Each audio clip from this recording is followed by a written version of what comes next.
Yo, what's up mga kalapatids? Welcome back to another video. So ngayon, date ngayon ay March 17, 2024.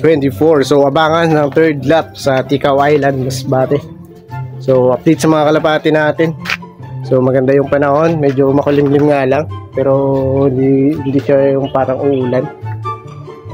So sana wag lang umulan para maganda yung abangan natin. So yun, marami tayong pimples. Dahil kulang pa tayo sa tulog. So update sa kanila dahil pinamurga ko yung mga wires natin. So ito yung mga kalapati natin, guys. So ayan sila. So kanina meron ako dito nakita na kinuha ko muna dito pala yung kahoy na malaki. So ito siya. So meron mga yan, mga patuka, meron mga grits. Pero kahapon pinakain ko lang sila ng umaga, pero ng hapon hindi na. Kasi wala tayo, yung pinamurga natin is yung pang manok. So dahil wala tayong budget, so yun lang muna ginamit natin. Tapos ayun, good news dahil effective naman. Bali yung version na yun, pero lumabas na may bulak. Effective din, guys, kahit mura. Nakakit natin. Yan o, tayo na. Naka-zoom na yan, 5.9. So yan, nakakabulate na sila. Tapos meron pa dito kanina yung isa pinurga, yung grizzle. Bali nyo, sa baba niya meron din bulate.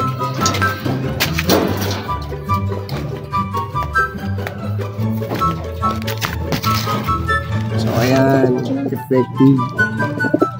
Effective din yung yung pamurga na ginamit natin kahit mumurahin at pang manok. So update dito sa kanila. So dito napisa na, guys. Bali na pisa to nung last week din nung karera. So dalawa na. So maya sing-singa natin. Tapos dito malaki na din yung inakay. Yan, pula, guys. So ayan, pula. Yan lang inakay. Dalawang checkered, pulang nilabas. Yan, pa content, pang thumbnail. So dito napisa na din, malaki na din yung inakay nila. Pero hindi yan inakay nila, inakay yun ng dalawang checkered doon. Tapos ito yung brown doon, yun yung nanay at parents ito. Tapos umitlog na din to. Nilipat ko pala kasi masyadong mali ito sa kanila, naapakan nila yung kanilang inakay. Dahil pag medyo 3 weeks na yung ito, pa 3 weeks na to ngayon eh. Ay, second week pa lang pala. Pag third week nito, i-separate na to natin yung hen. So isang kasa lang. Kasi dalawa sana, kung dalawa yung pinisa, ibigay mo isa sa pinsa natin para masubukan. Pero ni-rotate natin para at least mabilis yung rotation ng breeder natin at ma-testing natin sa pa-testing natin sila lahat. So ayan. Dahil pinarga na natin dahil sa March 30 training na ng Katbalogan. Pagkatapos ng race, kung umabot man yung kalapati natin, yung 4, pupurgahin din natin ulit yun. Dahil yung 3 doon possibly tagkawayan natin. So ayan, meron tagkawayan rin kaso medyo bata pa to. Big pa naman yung race nun, so sana makahabol. Pero ito medyo mature na to eh, 3 months na to. So sakto 4 to 5 months. Ito ay kakalbayog natin to, pati yung red bar. Yung red bar yung pag-entry ko ng isang checker natin, ganyan din eh, 2 months. Ganyan din yung itsura, hindi pa masyado lugon pero matured ng training. So anong oras na ba? 8:08. So medyo matagal pa, guys. Yun mga kalapatid, so meron pala tayong bad news. Yung aso natin si Choco, yung nakaraan na nakita natin dyan, yan dyan sa labas, wala tayong picture na masyado. Yung picture na is video, yung bata pa siya. So nasagasaan siya kagabi. Tapos maaga tayo gumising dahil inilibing natin. So sayang, napurga ko din yung aso, kaya lumaki din yung katawan nun at sobrang takaw. So yun, medyo sa kasamang palad, sagasaan talaga. So wala pa naman nagka-clock. So ayun, good luck pala sa tropa natin yan kay Pau Pau. So Pau Inasal Loft. So sa bayan, siya yung number 1 contender dun. So possible na siya mag first o champion overall sa North. So yun din, pasok din yung kita natin kay Mel Brian Borio. So top 7 siya. So pasok din sa super set. So hindi lang makatop yung ibon niya, may chance din na pumarte din. So yun, abang-abang din tayo. Bali update pala sa ranking natin sa 1 to 2 laps. Nakalpilit na yung unofficial result. So nasa 174 tayo, so medyo malayo. Yung speed natin dun yung sa apat natin is nasa 23, 231, 919 and then 18. So yung nasa top 1 is 27. So medyo mahaba pang points ang hahabulin natin. Pero third lap pa naman baka makahabol. So try lang natin. At least naibigay natin yung best at enjoy lang natin yung karera. So kape muna tayo guys. So ayun mga kalapatids, so congratulations kay Mel Brian Borio. So sa pinsan natin, so third clacker siya. So may parte yun sa pooling, super set, and then sure ball na may parte na yun. And then sa overall, so possible kung hindi mag-clock yung top 1, so possible siya yung baka siya yung tumap 1. So yun, easy. So congratulations sa kanya. Pero yun, pag makaklock si yung tropa natin si Pau Pau, siya kasi yung contender. So katim din natin yan, katropa din natin yan. Kung makahabol, may chance pa naman makahabol. Hindi pa naman cut off yung ibon niya. So nasa 700 na yung points o 800 pababa na. Medyo mabagal yung ibon niya sa north dahil siguro side wind, o baka hindi sila makadiretso na uwi yung kalapati, kaya yun medyo delay yung uwian ng mga ibon. At konti pa lang yung nag-lock, mga siguro nasa 8. At Buruanga medyo mahirap talaga yung uwian ng ibon. Wala nasabi yung ginamit natin pamurga. Ginamit natin pamurga is yung kanya din ng rock dove, yung astig din. Astig din, di ba? Astig, parang astig din yung tawag ng pamurga sa kalapati. So yan yung pang manok nga lang yung ginamit natin. So time check 8:26, so malapit yung ibon, nasa 1.4. Pero baka mispeed lang neto ng 1.3, pero abang-abang din tayo, hindi natin magmamalaman kasi yung ruwas mabilis talaga yung ibon nila. So hindi tayo mahirap lang tayo makahabol sa. So baka soon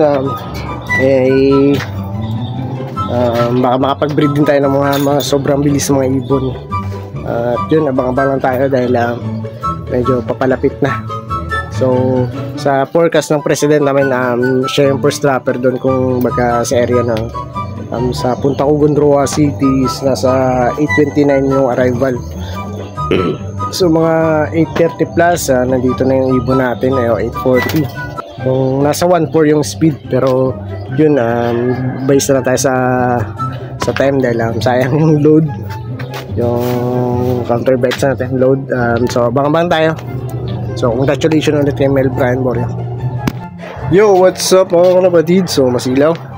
So meron na nag-clock taga-Roa si Boss Kenji, si Boss Gara, Kenji Love, yung top 1 breeder at yung isa sa pinakamalaking loft dito sa Roas or Capiz. So top 1 yung ibon niya. So dalawa yung nag-clock sa may bandang Roas and Panay, nasa north. South pala. So trace natin yung sa north, yung kanya Pau at yung kay Mel Borio.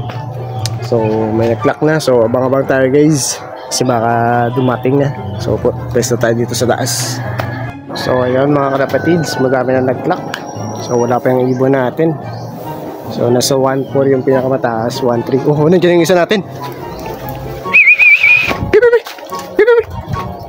Sa timing, sumulpot na siya.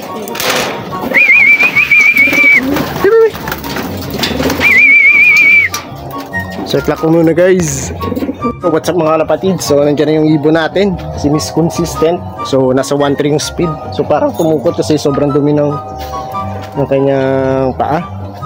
So 1.3 yung speed niya. So tuyong-tuyo yung ibon natin guys. Abang-abang pa tayo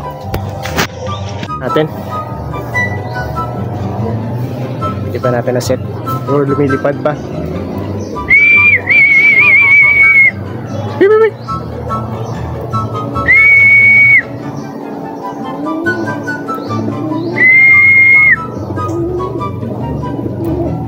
Yan lumilipad pa yung loko niya.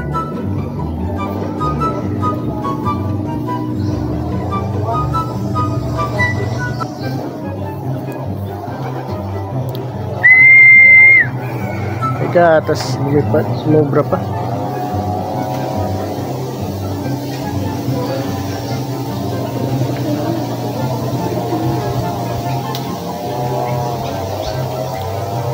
Ay, umiikot pang loko niya.